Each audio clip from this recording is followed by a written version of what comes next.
चलिए फिर से हम आपका ऑनलाइन क्लास में सभी का स्वागत करते हैं। हम आपका टॉपिक देख रहे थे क्या, पंचायती राज। पंचायती राज से संबंधित हमने इसके पूर्व भी देख रहे थे आर्टिकल 243A ग्राम सभा, आर्टिकल 243B ग्राम पंचायतों का गठन, आर्टिकल नंबर 243C आपका ग्राम पंचायतों की संरचना। समझ में आ रहा है? यहाँ तक हमने लास्ट क्लास में अपना देख चुके हैं। नेक्स्ट लेक्चर लेकर के अपन चलते हैं कहाँ, पंचायतों में आरक्षण। आ रहा है सबको समझ में भाई? अगला हम क्या देख रहे हैं, तो पंचायतों में आरक्षण।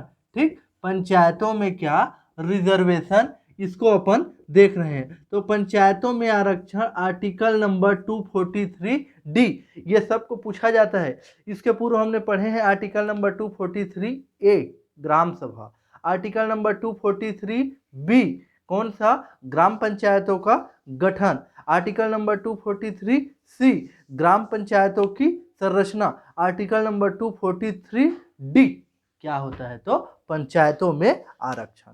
समझ में आ रहा है? ध्यान पूर्वक देखना है। ठीक, क्या तो मोस्ट इंपॉर्टेंट है पहला ही पॉइंट, प्रत्येक पंचायतों में, कहाँ, प्रत्येक ग्राम पंचायतों में। आ रहा है सबको समझ में? प्रत्येक ग्राम पंचायतों में महिलाओं के लिए, समझ में आ रहा है भाई? प्रत्येक ग्राम पंचायतों में महिलाओं के लिए 50% आरक्षण का क्या किया गया है, प्रावधान किया गया है। आ रहा है सबको समझ में? प्रावधान किया गया है। समझ में आ रहा है? क्या याद रखेंगे, तो आर्टिकल नंबर 243D, प्रत्येक ग्राम पंचायतों में महिलाओं के लिए कितनी प्रतिशत जो सीट है रिजर्व है, तो 50% सीट जो महिलाओं के लिए क्या किए गए हैं, आरक्षित किए गए हैं। क्लियर हो गया सबको समझ में? मोस्ट इंपॉर्टेंट फैक्ट है, पहली बार, समझ में आ रहा है, कहाँ, पहली बार पंचायतों में महिलाओं को 50% आरक्षण देने का अधिकार, समझ में आ रहा है? पहली बार पंचायतों में महिलाओं को 50% आरक्षण देने का अधिकार कहाँ, किसने दिया था, तो क्या याद रखिएगा, बिहार सरकार ने पहली बार महिलाओं को 50% का क्या दिया था, आरक्षण दिया था। और हमारे कहाँ, छत्तीसगढ़ में भी आप हमारे जो पंचायत है, पंचायत में महिलाओं को क्या दिए गए हैं, 50% आरक्षण का प्रावधान दिया गया है। हो गया। अब अगला देखते हैं, अगला है इसी में क्या, अगर समझ में आ रहा है, अगर क्या एसटी व एससी, एसटी मतलब शेड्यूल ट्राइब और एससी मतलब शेड्यूल कास्ट, अनुसूचित जाति और अनुसूचित जनजाति के लिए, आ रहा है सबको समझ में? अगर अनुसूचित जाति और अनुसूचित जनजाति के लिए 50% क्या है, आरक्षण है। अगर अनुसूचित जाति व अनुसूचित जनजाति के लिए 50% क्या है, आरक्षण है, तो वहाँ ओबीसी को, समझ में आ रहा है, वहाँ ओबीसी को क्या दिया जाएगा, 25% आरक्षण दिया जाएगा, आरक्षण दिया जाएगा। आया बात सबको समझ में? एक बार मैं फिर से बता रहा हूँ, आर्टिकल नंबर 243D, प्रत्येक ग्राम पंचायतों में महिलाओं को 50% आरक्षण देने का प्रावधान दिया गया है। छत्तीसगढ़ में महिलाओं को प्रत्येक पंचायतों में 50% आरक्षण दिया जाता है। पहली बार 50% आरक्षण रिजर्वेशन देने का प्रावधान बिहार सरकार ने लाया था। फिर अगला, अगर कोई भी पंचायतों में एसटी एससी को, शेड्यूल ट्राइब शेड्यूल कास्ट को 50% आरक्षण दिया जाता है, तो वहाँ ओबीसी को 25% आरक्षण दिए जाने का क्या है, प्रावधान है। हो गया।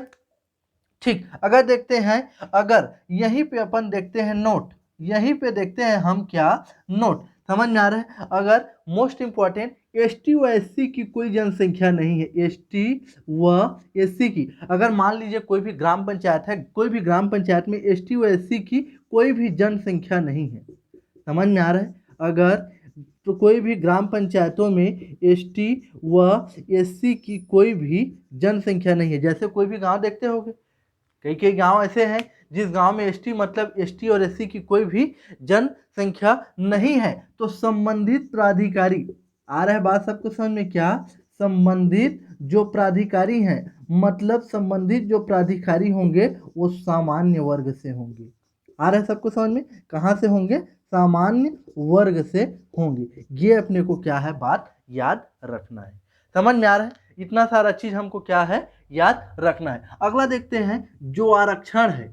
आ रहा है सबको समझ में? जो पंचायतों में आरक्षण है, जो पंचायतों का जो आरक्षण है वो कैसे किया जाता है, तो चक्रानुक्रम। आ रहा है सबको समझ में? पंचायतों का आरक्षण चक्रानुक्रम में क्या किए जाते हैं, आयोजित किए जाते हैं। समझ में आया बात सबको? पंचायतों में आरक्षण चक्रानुक्रम में आयोजित किए जाते हैं। समझ में आ रहा है? चक्री पद्धति या लाट पद्धति से पंचायतों का क्या किया जाता है, आपका आरक्षण का प्रावधान किया जाता है। समझ में आ रहा है? ठीक, इसी में अपन अगला देखते हैं। इसमें क्या किया गया था, 73वें कॉन्स्टिट्यूशन अमेंडमेंट एक्ट, मतलब 73वें संविधान संशोधन कौन सा, 1993। आ रहा है सबको समझ में? 73वें संविधान संशोधन कौन सा, 1993। 73वें संविधान संशोधन 1993 में क्या किया गया था, तो क्या कहा गया था, एसटी व एससी को जनसंख्या के अनुपात में। आ रहा है सबको समझ में? एसटी व एससी को जनसंख्या के अनुपात में आरक्षण देने का क्या दिया था, प्रावधान दिया था। आरक्षण का प्रावधान दिया था। समझ में आया बात सबको? क्या 73वां संविधान संशोधन एक्ट अपन देखें तो 73वां संविधान संशोधन एक्ट में क्या देखेंगे, तो हम ये क्या कहा गया था, तो एसटी व एससी को आपका जनसंख्या के अनुपात में आरक्षण देने का इन्होंने क्या किया था, प्रावधान दिया था। इसी में है क्या आता है, एक महिलाओं को 73वें संविधान संशोधन के अनुसार प्रत्येक पंचायतों में 33% आरक्षण देने का क्या दिया था, प्रावधान दिया था। समझ में आ रहा है सबको? ठीक, याद रखेंगे। अब अभी अपन देख रहे हैं कौन सा, पंचायती राज। आ रहा है सबको समझ में? अगला अपन देख रहे हैं कौन सा, पंचायती राज व्यवस्था कौन सा भाई, 1993। समझ में आ रहा है? पंचायती राज व्यवस्था 1993 के अनुसार इनको क्या कर दिया गया, तो एसटी व एससी, समझ में आ रहा है, एसटी व एससी को जनसंख्या के अनुपात में क्या दिया जाता है, आरक्षण दिया जाता है। इसमें पंचायती राज व्यवस्था मतलब पंचायती राज एक्ट कौन सा, 1993 के तहत ओबीसी को 25% आरक्षण देने का प्रावधान दिया जाता है। ठीक है, और इसमें फिर महिलाओं को क्या दिया जाता है, तो आपका 50% आरक्षण बदल करके क्या दिया जाता है, तो दिया, ये मतलब 50% आरक्षण को बदलाव किया गया है। समझ में आ रहा है? उसको बदल दिया गया, एसटी व एससी को जनसंख्या के अनुपात में, ओबीसी को 25% आरक्षण और महिलाओं को क्या 50% आरक्षण दिया जाता है। क्लियर है सबको? ये इतना सारा हमको क्या याद रखना है, पंचायतों का आरक्षण से संबंधित आर्टिकल नंबर 243, प्रत्येक ग्राम पंचायतों में महिलाओं के लिए आरक्षण का प्रावधान किया गया है। ठीक है, पहली बार महिलाओं को 50% अधिकार किसने दिया था आरक्षण का, तो बिहार सरकार ने दिया था। ठीक, फिर अगला हम क्या देखे हैं, अगर एसटी व एससी के लिए 50% कोई भी ग्राम पंचायतों में आरक्षण है तो वहाँ ओबीसी के लिए 25% आरक्षण देने का क्या दिया गया है, प्रावधान दिया गया है। नोट, एसटी व एससी की अगर कोई भी जनसंख्या नहीं है तो संबंधित प्राधिकारी, मतलब संबंधित जो प्राधिकारी होगा वो सामान्य वर्ग से क्या होगा, नियुक्त किया जाएगा। फिर आरक्षण जो पंचायतों में आरक्षण कैसे किए जाते हैं, तो चक्रानुक्रम में आयोजित किए जाते हैं। मोस्ट इंपॉर्टेंट 73वां संविधान संशोधन अधिनियम 1993 के तहत एसटी व एससी को जनसंख्या के अनुपात में आरक्षण देने का प्रावधान दिया गया है। और 73वें संविधान संशोधन एक्ट में क्या दिया गया है भाई, तो मोस्ट इंपॉर्टेंट फैक्ट है, हम क्या याद रखेंगे, तो हमारा 73वां संविधान संशोधन एक्ट में महिलाओं को कितना % आरक्षण देने का प्रावधान दिया था, तो याद रखिएगा 33% आरक्षण देने का प्रावधान दिया था। ठीक है, अगला अपन देख रहे हैं कौन सा आर्टिकल, अगला अपन हमारा कौन सा है, पंचायतों का कार्यकाल। अगला कौन सा है, तो पंचायतों का कार्यकाल। ठीक, पंचायतों का कार्यकाल आर्टिकल नंबर 243E। समझ में आ रहा है? अगला कौन सा है, पंचायतों का कार्यकाल। ठीक है, पंचायतों का कार्यकाल का उल्लेख आर्टिकल नंबर 243E में इसका क्या किया गया है, उल्लेख किया गया है। ठीक है, तो याद रखेंगे पंचायतों का कार्यकाल, समझ में आ रहा है, पंचायतों का कार्यकाल या इसी को आपका क्या बोला जाता है, अवधि।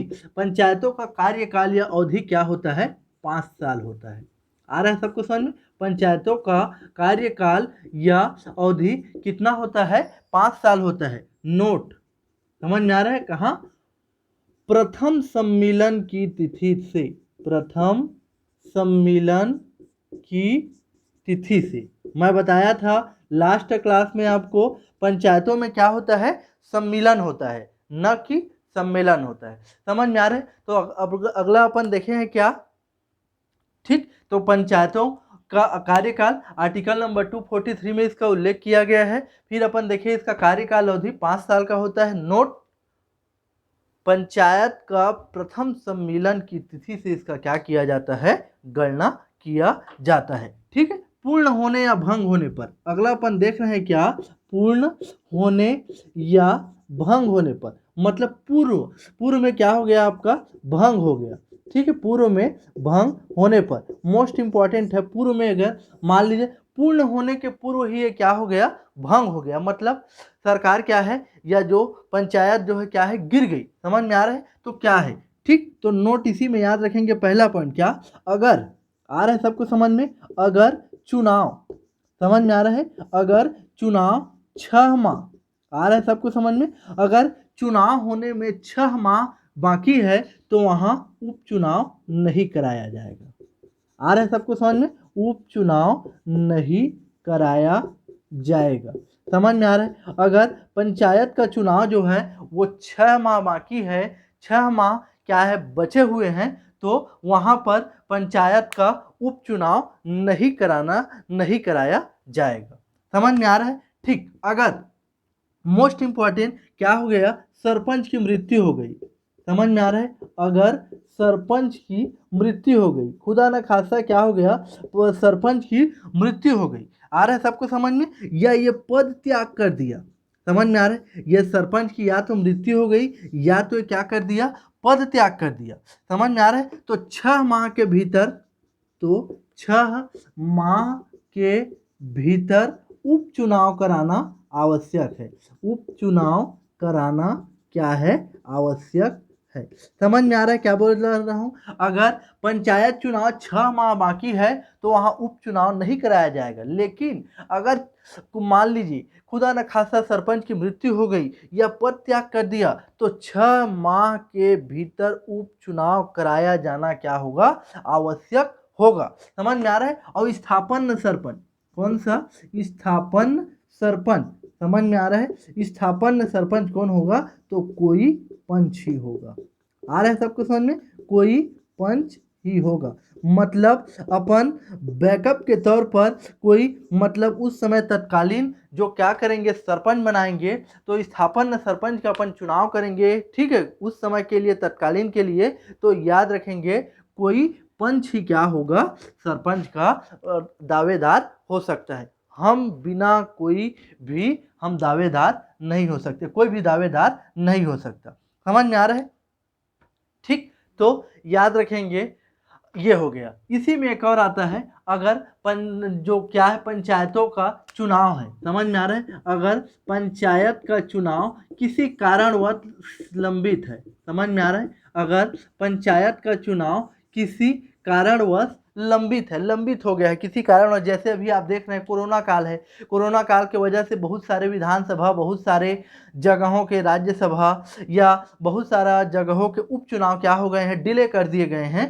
ठीक है, तो ऐसे ही मान ली किसी कारणवश जो क्या है, चुनाव लंबित हो गए हैं। समझ में आ रहा है, तो निर्वाचित कोई भी, समझ में आ रहा है क्या, निर्वाचित पंच, कोई भी जो निर्वाचित पंच या सरपंच ही क्या होगा, पद धारण करेगा। समझ में आ रहा है, पद धारण करेगा। ऐसा नहीं है कि कोरोना आ गया है और पंचायत चुनाव होने वाला था या विधानसभा चुनाव होने वाला था तो हम क्या हो जाएंगे, सरपंच हो जाएंगे या विधायक बन जाएंगे, तो ऐसा नहीं है, या सरपंच बन जाएंगे, ऐसा कुछ भी नहीं है। तो इतना सारा हमको पंचायतों के कार्यकाल से संबंधित चीज में याद रखना है। पंचायतों का कार्यकाल आर्टिकल नंबर 243, इसका कार्यकाल क्या होता है, 5 साल का नोट प्रथम सम्मेलन की तिथि से क्या अगर समय से पूर्व क्या हो गया, ये भंग हो गया। समझ में आ रहा है? अगर चुनाव 6 माह बचा है तो उपचुनाव नहीं कराया जाएगा। अगर ठीक है चुनाव 6 माह से ज़्यादा दिन बचा है तो उपचुनाव कराया जाएगा। ठीक है, अगर मान लीजिए सेकंड कंडीशन है सरपंच की मृत्यु हो गई या पद त्याग कर दिया तो उस समय क्या होगा, मोस्ट इंपॉर्टेंट 6 माह के भीतर क्या कराया जाएगा, उपचुनाव कराया जाएगा। ठीक है, और स्थापन सरपंच कौन होंगे, मतलब कोई भी कार्यकारी सरपंच के रूप में कोई पंच ही क्या करेगा, कार्य करेगा।